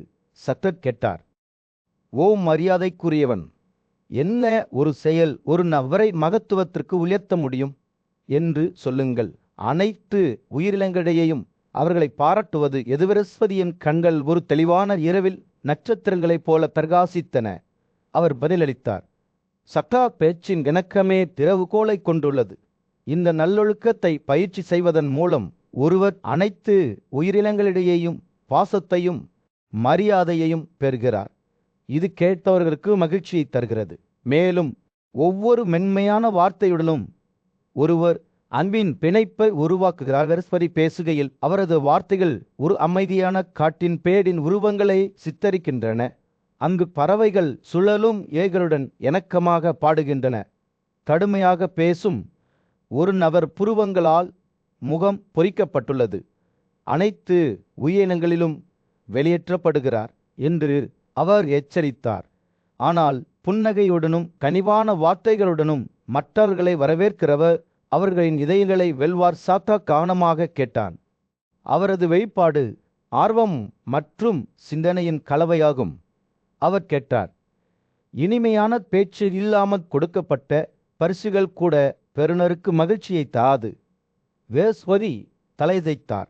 கறி இல்லாத அரிசி சுவையற்றது போலவே மென்மையான வார்த்தைகள் இல்லாத பரிசுகளும் கூட ஒருவரின் நடத்தையின் இனிப்பு மிகவும் கசப்பான சர்ச்சைகளை கூட சமரசம் செய்யும் சக்தியை கொண்டுள்ளது. வேஸ்பதியின் ஞானத்தின் இடையால் காற்று கனமாக இருந்தது. அவர் தொடர்ந்தார், தனது மக்களை ஒழுங்குபடுத்த விரும்பும் ஒரு மன்னர் கனிவான வார்த்தைகளால் அவ்வாறு செய்ய வேண்டும். இனிமையான பேச்சு அதன் நோக்கத்தில் ஒருபோதும் தோல்வியடையாது. அது எந்த இதயத்திற்கும் வலியை ஏற்படுத்தாது. ஆழ்ந்த புரிதலில் ஒரு தருணத்தில் சக்ரா ஏற்றுக்கொள்வதில் தலையை அசைத்தார். பீஷ்மர் கதையை முடிக்கும்போது அவரது கண்கள் யுதிஷ்டிரனின் மீது பூட்டப்பட்டு பேசப்படாத எதிர்பார்ப்பில் ஏந்திருந்தது. இவ்வாறு வேஸ்பதியின் வார்த்தைகளால் வழிநடத்தப்பட்டு சக்தா இந்த நல்லொழுக்கத்தை உருவகப்படுத்தத் தொடங்கினார் என்று அவர் மென்மையாக கூறினார். என் இளவரசனே, அவர்களின் அடிச்சுவடுகளை பின்பற்றி இணக்கமான பேச்சு கலையை வளர்த்து கொள்ளுமாறு நான் உங்களை கேட்டுக்கொள்கிறேன். ஒரு பிரமாண்டமான கூட்டத்தின் மத்தியில் மன்னர் யுதிஷ்டிரர் ஒரு ஆட்சியாளராக மாபெரும் ஆசீர்வாதத்தையும் நித்திய புகழும் பெறுவதற்கான பாதையில் மதிப்புக்குரிய மற்றும் புத்திசாலி மூத்தவரான பீஷ்மரின் ஆலோசனையை நாடினார். பணிவுடனும் மரியாதையுடனும் யுதிஷ்டிரர் நீதியான ஆட்சியின் ரகசியங்களை வெளிப்படுத்துமாறு பீஷ்மரிடம் கேட்டார். இரவு வானத்தில் நட்சத்திரங்களைப் போல ஒளிரும் கண்களுடன் பீஷ்மர் ஞானத்தின் வார்த்தைகளை பேசத் தொடங்கினார். தூய்மையான ஆத்மாவுடனும் தனது குடிமக்களை பாதுகாப்பதில் அர்ப்பணிப்புடனும் ஆட்சி செய்யும் ஒரு ராஜா இந்த வாழ்க்கையிலும் அடுத்த வாழ்க்கையிலும் தகுதியையும் புகழையும் சம்பாதிக்கிறார். யுதிஷ்டிரரில் ஆர்வம் தூண்டப்பட்டது. மேலும் ஒரு ராஜா வெவ்வேறு நபர்களிடம் எப்படி நடந்து கொள்ள வேண்டும் என்பதை விளக்குமாறு பீஷ்மரிடம் கேட்டார். பீஷ்மர் புன்னகைத்தார். யுதிஷ்டிரரில் புத்திசாலித்தனத்தை ஒப்புக்கொண்டார். ஆனால் அனைத்து நல்லொழுக்கங்களையும் கொண்ட ஒருவரை கண்டுபிடிப்பது அரிது. சுருக்கமாக சொல்வதானால், ஏளமாக தேடினாலும் கூட இது போன்ற நடத்தையை கண்டுபிடிப்பது மிகவும் கடினம் என்று அவர் கூறினார். 4 அறிவார்ந்த பிராமணர்கள், 8 சத்திரியர்கள், 21 வைசியர்கள், 3 சூத்திரர்கள் மற்றும் ஒரு சூதா ஆகியோரை கொண்ட ஒரு ராஜாவின் குழுவின் சிறந்த அமைப்பை பீஷ்மர் கோடிட்டு காட்டினார். ஒவ்வொரு உறுப்பினரும் குறைந்தபட்சம் 50 வயதாக இருக்க வேண்டும். கண்ணியம், பொறாமையிலிருந்து சுதந்திரம் மற்றும் சுருதிகள் மற்றும் ஸ்மிருதிகளில் நிபுணத்துவம் பெற்றிருக்க வேண்டும்.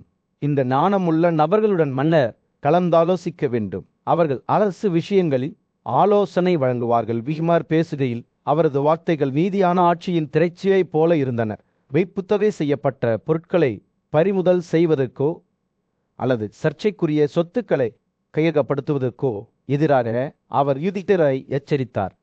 இது நீதியின் நிர்வாகத்தை கெடுத்து ராஜாவிலும் அவரது ராஜ்யத்திலும் பாவத்தை ஊக்குவிக்கும். ஒரு ராஜா அநீதியுடன் ஆட்சி செய்தால், பீஷ்மர் எச்சரித்தார், பயம் அவரது இதயத்தை ஆக்கிரமித்து அவருக்கு எதிராக சொர்க்கத்தின் கதவு மூடப்படுகிறது. ஞானமுள்ள ஆலோசகர்களுடன் கலந்தாலோசிப்பது, குற்றவாளிகளை அவர்களின் குற்றங்களுக்கு ஏற்ப தண்டிப்பது, நல்ல மனிதர்களை நேசிப்பது, எந்த சூழ்நிலையிலும் ஒரு தூதரை ஒருபோதும் கொள்ளாமல் இருப்பது ஆகியவற்றின் முக்கியத்துவத்தை வலியுறுத்திய பீஷ்மர் ராஜ்யத்தின் பல்வேறு அம்சங்களில் தனது ஞானத்தை தொடர்ந்து பகிர்ந்து கொண்டார். ஒரு ராஜாவின் மந்திரி உதவிடியும் தலையகரை காக்கும் அதிகாரி மற்றும் படைகளின் தளபதி கொண்டிருக்க வேண்டிய குணங்களையும் அவர் எடுத்துரைத்தார். பீஷ்மர் தனது சொற்பொழிவை முடித்தபோது யுதிஷ்டிரர் மிகுந்த கவனத்துடன் கேட்டுக்கொண்டிருந்தார். மரியாதைக்குரிய மூத்தவர் பகிர்ந்து கொண்ட கனமான ஞானத்தை அவரது மனம் உள்வாண்டியது. கூட்டம் அமைதியாக இருந்தது. அதன் கூட்டு மூச்சை பிடித்து கொண்டது போல இந்த ஆழமான ஆலோசனைக்கு ராஜாவின் பதிலுக்காக காத்திருந்தது. அந்த தருணத்தில் மகத்துவத்திற்கான பாதை அதிகாரத்திலோ செல்வத்திலோ இல்லை, ஆனால் நீதி மற்றும் புத்திசாலித்தனமான அதிகார பயிற்சியில் உள்ளது என்பது தெளிவாக தெரிந்தது. சூரியன் ராஜ்யத்தின் மீது மறைந்து பரபரப்பான தெருக்களில் ஒரு சூடான ஆரஞ்சு நிற ஒளியை வீசி கொண்டிருந்தது. ஞானியும் நீதிமானுமான ராஜாவான யுதிஷ்டிரன் தனது சிம்மாசனத்தில் உட்கார்ந்து ஆழ்ந்த சிந்தனையில் இருந்தார்.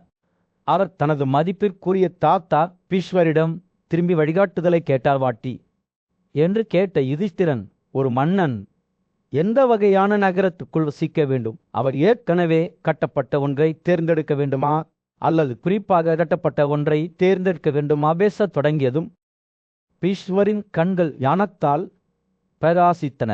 ஓப்பாராதனை பின்பற்றப்பட வேண்டிய நடத்தை பற்றியும் ஒரு ராஜா வசிக்க வேண்டிய நகரத்தை பொறுத்தவரை பின்பற்றப்பட வேண்டிய பாதுகாப்புகள் பற்றியும் கேட்பது சரியானது. அவர் ஒரு ஆழ்ந்த மூச்சை எடுத்து கோட்டைகள் பற்றிய விரிவான சொற்பொழிவை தொடங்கினார். 6 வெவ்வேறு வகையான கோட்டைகள்: நீர் சிட்டாடல்கள், பூம் சிட்டாடல்கள், மலை சிட்டாடல்கள், மனித சிட்டாடல்கள், மண் சிட்டாடல்கள் மற்றும் வடசிட்டாடல்கள். பீஷ்மர் சிறந்த நகரத்தை விவைத்த போது யுதிஷ்டிரர் கவனமாக கேட்டார். மன்னர் தனது நகரங்களை அனைத்து வகையான செல்வம் மற்றும் பிற பயன்பாட்டு பொருட்களையும் ஏராளமாக கொண்டதாக கட்ட வேண்டும் என்று அவர் கூறினார். ஏராளமான ஐசி மற்றும் ஆயுதங்களைக் கொண்ட ஒரு கோட்டையால் பாதுகாக்கப்பட்ட ஒரு நகரத்தில் அவர் வசிக்க வேண்டும்.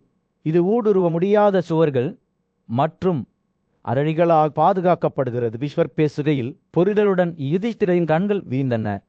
யானைகள் மற்றும் குதிரைகள், கார்கள் மற்றும் இயந்திர கலைகளை அறிந்த மனிதர்கள் நிறைந்த பரபரப்பான தெருக்களை அவர் கற்பனை செய்தார். இந்த நகரம் அழகு மற்றும் இசையின் இடமாக இருந்தது.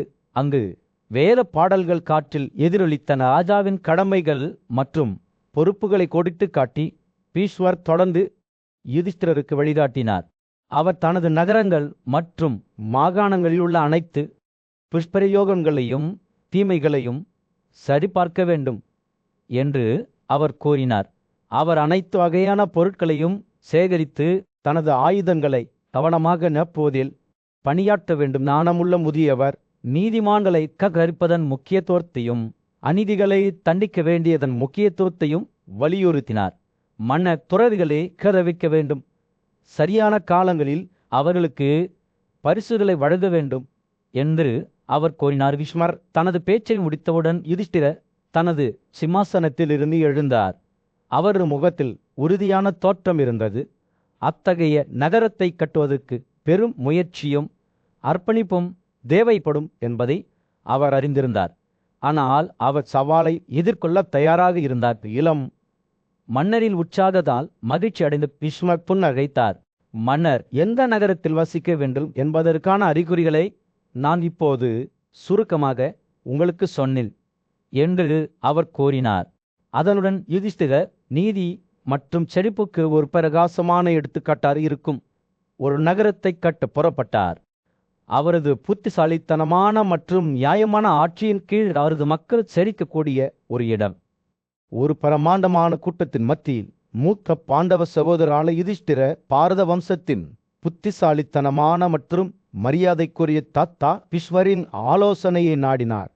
பணிவுடலும் மரியாதையுடனும் ஒரு ராஜ்யத்தை எவ்வாறு ஒருங்கிணைக்கலாம் மற்றும் பாதுகாக்கலாம் என்பது குறித்து தனது ஞானத்தை பகிர்ந்து கொள்ளுமாறு யுதிஷ்டிர பீஷ்மரிடம் கேட்டார். பண்டைய முனிவர்களால் நிறுவப்பட்ட சிக்கலான நிர்வாக முறையை விளக்கத் தொடங்கியதும் பீஷ்மரின் கண்கள் அறிவால் பிரகாசித்தன.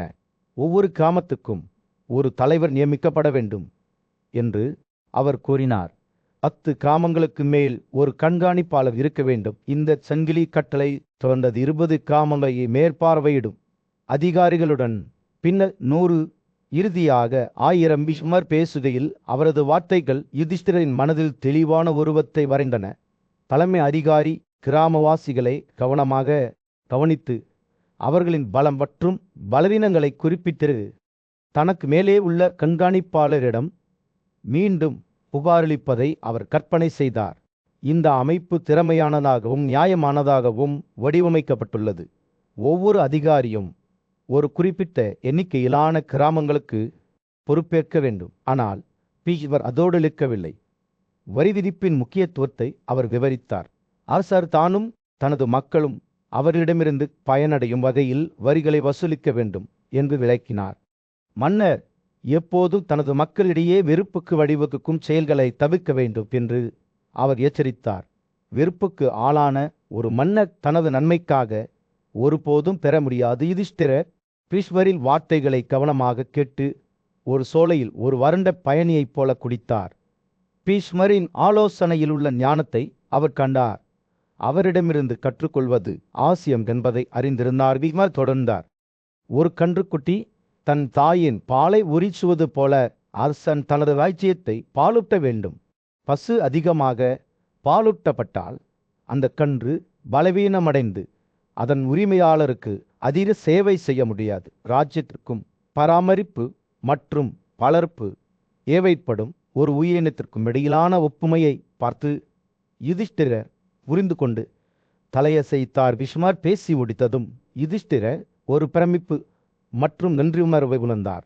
அவருக்கு ஒரு விலைமதிப்பற்ற பரிசு வழங்கப்பட்டிருப்பதை அவர் அறிந்திருந்தார். வலைகளாக வாழ்ந்த ஒருவரிடமிருந்து நிர்வாகத்தின் ஞானம் ஒரு ராஜ்யத்தை ஆட்சி செய்வதில் உள்ள சிக்கல்களுக்கு ஒரு புதிய பாராட்டு. யுதிஷ்டிர தனது சகோதரர்களிடம் திரும்பி பீஷ்மரின் போதனைகளை அவர்கள் தங்கள் சொந்த வாழ்க்கையில் எவ்வாறு பயன்படுத்தலாம் என்பதை பற்றி விவாதிக்கத் தொடங்கினார். அதைத் தொடர்ந்து வந்த நாட்களில் பீஷ்மர் விவைத்த ஆட்சி முறையை அமல்படுத்த யுதிஷ்டிரரும் அவரது சகோதரர்களும் அயராது உழைத்தனர். அவர்கள் ஒவ்வொரு கிராமத்திற்கும் தலைவர்களை நியமித்தனர். கண்காணிப்பாளர்கள் மற்றும் அதிகாரிகளின் வலையமைப்பை நிறுவினர். மேலும் நியாயமான முறையில் வரிகளை வசூலிக்கத் தொடங்கினர். அவர்கள் பணிபுரியும் போது யுதிஷ்டிர பெருமையையும் நோக்கத்தையும் உணர்ந்தார். அவர் ஒரு ராஜ்யத்தை உருவாக்குவது மட்டுமல்லாமல் மக்கள் அமைதியாகவும் செழிப்பாகவும் வாழக்கூடிய ஒரு சமூகத்தையும் உருவாக்குகிறார் என்பதை அவர் அறிந்திருந்தார். அச விசாரணையின் மத்தியில் பாண்டவ சகோதரர்களில் மூத்தவரான யுதிஷ்டிர தனது மதிப்பிற்குரிய பேரன் பீஷ்மரிடம் ஒரு கேள்வியை எழுப்பினார். பேரனை அவர் கேட்டார். தனது அபரிமிதமான செல்வமும் வல்லமையும் இருந்தபோதிலும் ஒரு ராஜா இன்னும் அதிகமாக விரும்பினால் என்ன செய்ய வேண்டும்? மூத்த அரசியல்வாதி பீஷ்மர் புத்திசாலித்தனமான கண்களால் யுதிஷ்டிரரை பார்த்து, ஆட்சியின் காலமற்ற ஞானத்தை வழங்கத் தொடங்கினார். ஆன்மீக தகுதியை பெற விரும்பும் ஒரு மன்னன் தனது குடிமக்களின் நலனில் கவனம் செலுத்த வேண்டும் என்று பீஷ்மர் அறிவித்தார். அவர்களின் தேவைகள் நேரம் மற்றும் இடத்திற்கு ஏற்ப அவர்களை ஆதரவாக்க வேண்டும்.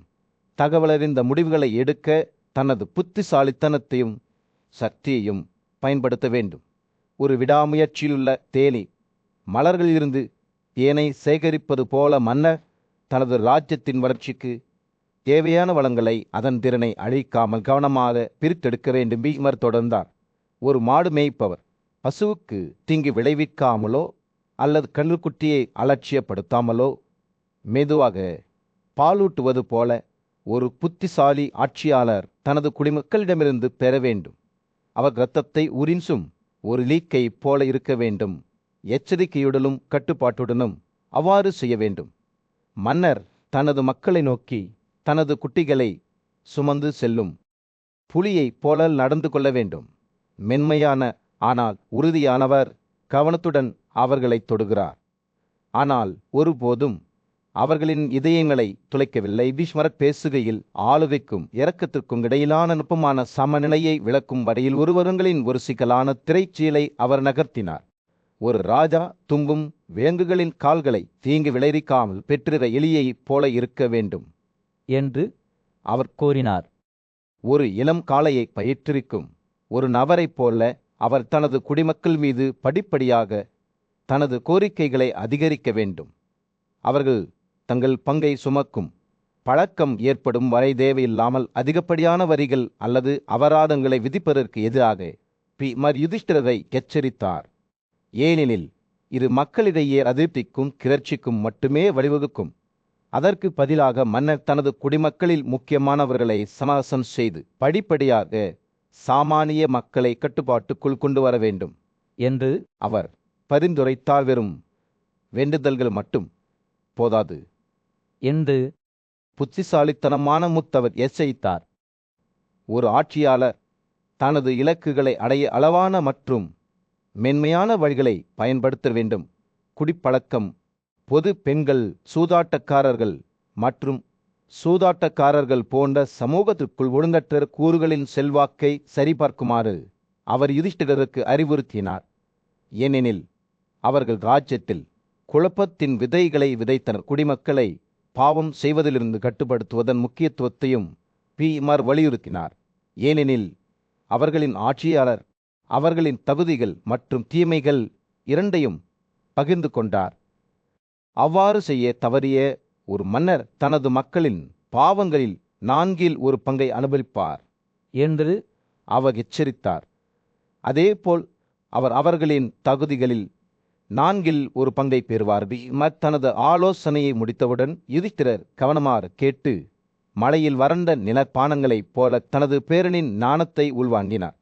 உண்மையான தலைமை என்பது செல்வம் அல்லது அதிகாரத்தை குறிப்பது அல்ல, ஆனால் இரக்கத்துடனும் நீதியுடனும் தனது மக்களுக்கு சேவை செய்வது என்பதை இளம் மன்னர் உணர்ந்தார். சூரியன் ராஜ்யத்தின் மீது மறைந்து பரபரப்பான தெருக்களில் ஒரு சூடான ஆரஞ்சு நிற ஒளியை வீசிக் கொண்டிருந்தது. மன்னர் யுதிஷ்டிரரின் புத்திசாலித்தனமான மற்றும் மரியாதைக்குரிய ஆலோசகரான பீஷ்மர் சிந்தனையில் அமைதியாக அமர்ந்திருந்தார். அவரது கண்கள் சிந்தனையில் இழந்தன. திடீரென்று அவர் பேசினார். அவரது குரல் தாழ்ந்திருந்தது மற்றும் அளவிடப்பட்டது. மன்னரே, நம் நாட்டின் புனிதமான சட்டங்களை நாம் மறந்துவிடக்கூடாது. மக்களின் வாழ்வாதாரத்திற்காக பலனளிக்கும் மரங்கள் எந்த விலையிலும் பாதுகாக்கப்பட வேண்டும். இந்த புனித தொப்புகளை பராமரிப்பது பிராமணர்களின் கடமையாகும். அவற்றை பராமரிப்பவர்கள் பரிசுத்தொகையில் ஒரு பங்கை பெற உரிமை உண்டு என்று பீஷ்மர் கூறினார். யுதிஷ்டிரர் கவனமாக கேட்டு அவரது புருவம் சிந்தனையில் மூழ்கியது. ஆனால் ஒரு பிராமணர் அன்புள்ள பீஷ்மரே ஆதரவு இல்லாததால் நமது ராஜ்யத்தை விட்டு வெளியேற வேண்டிய கட்டாயம் ஏற்பட்டால் என்ன செய்வது என்று கேட்டார். பீஷ்மரின் கண்கள் ஞானத்தால் பிரகாசித்தன. அவர் பதிலளித்தார், அத்தகைய பிராமணர் வாழ்வாதாரம் இல்லாததால் ராஜ்யத்தை கைவிட விரும்பினால் நாம் அவருக்கு வாழ்வதற்கான வழிகளை வழங்க வேண்டும். அவரது தேவைகள் பூர்த்தி செய்யப்படுவதையும் புறக்கணிப்பு அல்லது அலட்சியத்தால் அவர் விரட்டப்படுவதையும் நாம் உறுதி செய்ய வேண்டும். மன்னர் சிந்தனையுடன் தலையாட்டி பீஷ்மரின் வார்த்தைகளை எடுத்துக்கொண்டார். ஆனால் பிராமணர் அங்கேயே இருக்க மறுத்தால் என்ன பிறகு என்ன? பீஷ்மர் தெரிந்தே புன்னரைத்தார். அவர் இன்னும் வெளியேற வேண்டும் என்று வற்புறுத்தினால் அவர் கூறினார், நாம் மற்ற பிராமணர்களுடன் கலந்தாலோசித்து அவர்களின் வழிகட்டுதலை கேட்க வேண்டும். நாம் அவர்களின் ஆலோசனையை பெற வேண்டும். இதனால் நமது ராஜ்யத்தை எவ்வாறு சிறப்பாக நிர்வகிப்பது மற்றும் அதன் மக்களை பாதுகாப்பது என்பதை நாம் அறிந்து கொள்ளலாம். பீஷ்மர் தொடர்ந்து பேசுகையில், தனது குடிமக்களை பாதுகாக்கும் மன்னன் அவர்களின் தேவைகளையும் ஆசைகளையும் புரிந்து கொள்ள விரும்பும் மன்னன் ஆட்சியாளர்களில் மிகப்பெரியவன். பிராமணர்கள் முதல் தனது குடிமக்களில் தாழ்ந்தவர்கள் வரை அனைவரின் நலனிலும் அவர் கவனமாக இருக்க வேண்டும். அவர் பலவீனமானவர்களை பாதுகாக்க வேண்டும். தீங்கு செய்ய விரும்புபவர்களை தோற்கடிக்க வேண்டும். இரவு வானத்தில் நட்சத்திரங்கள் பிரகாசிக்கத் தொடங்கிய போது பீஷ்மர் சிறிது நேரம் நின்றார். அவரது கண்கள் குறும்புத்தனத்தின் குறிப்புடன் பிரகாசித்தன. ஆனால் ஒருவர் மற்றவர்களை விட எப்படி மேன்மை பெறுகிறார் என்று அவர் யுதிஷ்டிரரிடம் கேட்டார். ராஜாவின் முகம் ஆர்வத்தால் பிரகாசித்தது. அவர் முன்னோக்கி சாய்ந்து பதிலுக்காக ஆர்வமாக இருந்தார். பீஷ்மர் மீண்டும் புன்னரைத்தார். அவரது குரல் ஒரு முரட்டுத்தனமான தொனியை எடுத்தது. என் இளம் நண்பரே என்று அவர் கூறினார், பலவீனமானவர்கள் மீது வலுவான இரையை விலங்குகள் காடுகளில் தங்கள் இரையை விழுந்துவதைப் போலவே மன்னர் எப்போதும் விழிப்புடன் இருக்க வேண்டும்.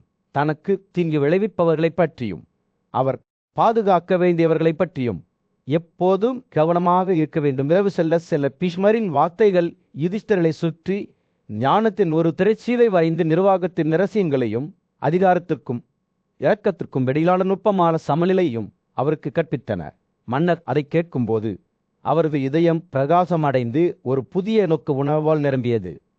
பண்டைய காலங்களில் மரியாதைக்குரிய முனிவரும் போர் வீரருமான பீஷ்மர் பாண்டவ சகோதரர்களில் மூத்தவரான யுதிஷ்டிரரின் முன் அமைதியாக அமர்ந்திருந்தார்.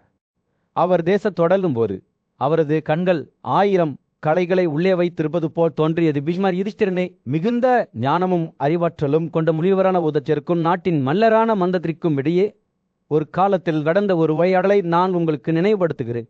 இது நீதி, கடமை மற்றும் நீதியை நிலைநிறுத்துவதில் ஒரு ராஜாவின் பங்கின் முக்கியத்துவம் பற்றிய கதையாகும். பீஷ்மர் விவரிக்கத் தொடங்கிய போது உதச்சாவின் வார்த்தைகள் அவரது மனதில் எதிரொலித்த ஒத்திச்சார் கூறினார். ஒரு ராஜா தனிப்பட்ட ஆதாயத்திற்காகவோ அல்லது இன்பத்திற்காகவோ திறக்கவில்லை, ஆனால் பெரிய நன்மைக்காக சேவை செய்வதற்காக பிறக்கிறார். அவர் உலகின் பாதுகாவலர் மற்றும் எல்லா நேரங்களிலும் நீதியுடன் செயல்பட வேண்டும். ஏனென்றால் ஒரு ராஜா நியாயமாக செயல்படும்போது அவர் ஒரு கடவுளின் அந்தஸ்தை அடைகிறார். மாறாக அவர் அநீதியாக செயல்பட்டால் அவர் நரகத்தில் ஆழத்தில் மூழ்கிவிடுகிறார். பீஷ்மர் பேசுகையில் அவரது குரலில் யுதிஷ்டிரரின் மனதில் தெளிவான படங்களை வரைந்த வார்த்தைகளின் திரைச்சீலை இருந்தது.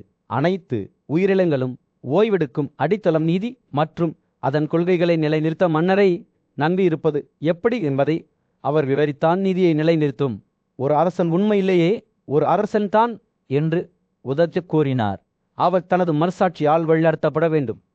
தனிப்பட்ட ஆசைகள் அல்லது விருப்பங்களால் திசை திருப்பப்படக்கூடாது. ஏனெனில் பாவம் மேலோங்கும் போது நீதியான நடத்தை முடிவுக்கு வருகிறது, மேலும் அநீதி பெரிதும் அதிகரிக்கிறது. கதையை தொடரும்போது பீஷ்மரின் கண்களுள் நெருப்பால் எய்ந்தது போல் தோன்றியது. ஒரு மன தீமையை கட்டுப்படுத்த தவறினால் சாதிகளின் குழப்பம் தொடரும். பாவமுள்ள மனிதர்கள் மரியாதைக்குரிய குடும்பங்களில் பிறக்கத் தொடங்குகிறார்கள். மன்னர் விழிப்புடன் இருக்க வேண்டும். தனது குடிமக்களின் நலனுக்காக நியாயமாக செயல்பட வேண்டும். ஏனெனில் அவர் கவனக்குறைவாக செயல்பட்டால் ஒரு பெரிய தீமை விளைகிறது. பீஷ்மர் பேசி முடித்ததும் யுதிஷ்டிரர் சிந்தனையில் அமைதியாக அமர்ந்தார். அவரது மனம் யுதிஷ்டிரரின் வார்த்தைகளின் எடையை உள்வாங்கியது. இந்த கதை ஒரு வரலாற்று கதை மட்டுமல்ல, அதிகாரத்தில் இருந்தவர்களிடமே எதிர்பார்க்கப்படும் உயர்ந்த தரங்களை நினைவூட்டுவதாகும் என்பதை அவர் அறிந்திருந்தார். அதை தொடர்ந்து வந்த அமைதியில் பீஷ்மரின் கண்கள் யுதிஷ்டிரனில் அண்ணாவை பார்ப்பது போல் ஆழமான ஞானத்தை வைத்திருப்பது போல் தோன்றியது. பொறுப்பின் சுமையால் காற்று கனமாக இருந்தது. மேலும் இந்த கதை இளம் ராஜாவின் இதயத்தில் அழியாத அடையாளத்தை விட்டு சென்றது என்பது தெளிவாக தெரிந்தது. சூரியன் அடிவானத்திற்கு கீழே மூழ்கி கூட்டத்தின் மீது ஒரு தந்த ஒளியை வீசும்போது பீஷ்மர் தனது இருக்கையிலிருந்து எழுந்தார். அவரது வார்த்தைகள் மென்மையான காற்று போல காற்றில் தொங்கிக் கொண்டிருந்தன. கேட்பவர்களுக்கு ரகசியங்களை திசிரிசுத்த உதச்சலே யுதிஷ்டிரனே இவ்வாறு பேசினான். நீங்கள் பயணிக்கும் போது இந்த வார்த்தைகள் உங்கள் பாதையை வழிநடத்தட்டும். ஒரு பசுமையான காட்டின் நடுவில் இலைகளின் மென்மையான சலசலப்பு காற்றில் ரகசியங்களை கிசிடி சுத்தப்படி உதவிய சிந்தனையில் அமைதியாக அமர்ந்திருந்தார். அவரது கண்கள் சிந்தனையில் இருந்தன. வாழ்க்கையின் நுணுக்கங்களை அவர் சிந்திக்கும் போது அவர் என்றென்றும் எதிரொலிக்கும் வார்த்தைகளை பேசினார். மேகங்களின் தெய்வம் அதன் அருளை ஊற்றும்போது, ராஜா நல்லொழுக்கத்துடன் ஆட்சி செய்யும் போது அவர் தொடங்கினார். நிலம் சிரித்து அதன் மக்கள் மகிழ்ச்சியுடன் மகிழ்ச்சி அடைகிறார்கள். அவர் பேசுகையில் ஒரு துவைப்பவர் அவருக்கு முன் தோன்றினார். அவரது கைகள் அவரது கைவினை பொருட்களின் எச்சல்களால் கரைதட்டன. உத்திஜா அவரை புத்திசாலித்தனமான கண்களால் பார்த்தார். ஒரு ஆடையை அதன் நிறத்திலிருந்து அகற்றாமல் சுத்தம் செய்ய முடியாத அந்த துவைப்பவர் தனது கையில் திறமையற்றவர் என்று கூறினார். அவர் இடைநிறுத்தப்பட்டார். அவரது பாவை சமூகத்தின் மற்ற கட்டங்களை நோக்கி நகர்ந்தது. பிராமணர்கள், சத்திரியர்கள் மற்றும் வைசியர்கள் தொடர்வதற்கு முன்பு அந்த துவைப்பவர் ஒரு தோல்வி. அதேபோல் தங்கள் கடமைகளை கைவிட்டு சுத்தா ஆகிறவரும் கூடவதச்சியரின் வார்த்தைகள் சத்தியத்தின் ஓவியத்தை வெய்யும் போது எதிர்பார்ப்பு காற்று அடர்த்தியாக வளர்ந்தது. இருங்களை வடிவமைப்பதில் ராஜாவின் பங்கு பற்றி அவர் பேசினார். கிருத தேதா துவாபர மற்றும் கால் எந்த தகாப்தம் மேலோங்கும் என்பதை மன்னர் தீர்மானித்தார். சமூகத்தின் 4 வரிசைகள், வேதங்கள் மற்றும் ஒவ்வொரு வாழ்க்கை முறையுடனும் தொடர்புடைய கடமைகள் அனைத்தும் ராஜாவின் நடத்தையை நம்பியிருந்தன. உதஜாவின் கதை வெளிவரும்போது அதில் ஆட்சியாளர் கவனக்குறைவாக இருந்தபோது ஒரு ராஜ்யத்திற்கு ஏற்பட்ட விளைவுகளை பற்றிய ஒரு தெளிவான படத்தை அவர் வரைந்தார். 3 வகையான நெருப்பு, 3 வேதங்கள் மற்றும் தற்சிலத்துடன் செய்யப்பட்ட தியாகங்கள் அனைத்தும் மறைந்துவிடும் என்று அவர் கூறினார். அவரது கொள் எச்சரிக்கையுடன் கனமாக இருந்தது. யானைகள், குதிரைகள், கை ஒட்டகங்கள், கோவேறு கழுதைகள், கழுதைகள் மற்றும் விலங்குகள் தங்கள் உயிர்ச்சக்தியை இழந்ததால் நிலைமை ஆதிக்கப்படும். உதகியாவின் வார்த்தைகள் செயலுக்கான அழைப்பு பலவீனமானவர்களை பாதுகாப்பதற்கும் நீதியை நிலைநிறுத்துவதற்கும் ராஜாவின் புனித கடமையை நினைவூட்டுவதாக இருந்தது. பலவீனத்தை பாதுகாப்பதற்காக படைப்பாளர் சக்தியை உருவாக்கினார் என்று அவர் அறிவித்தார். இந்த 2 சக்திகளுக்கும் இடையிலான நுட்பமான சமநிலையை வலியுறுத்தினார்.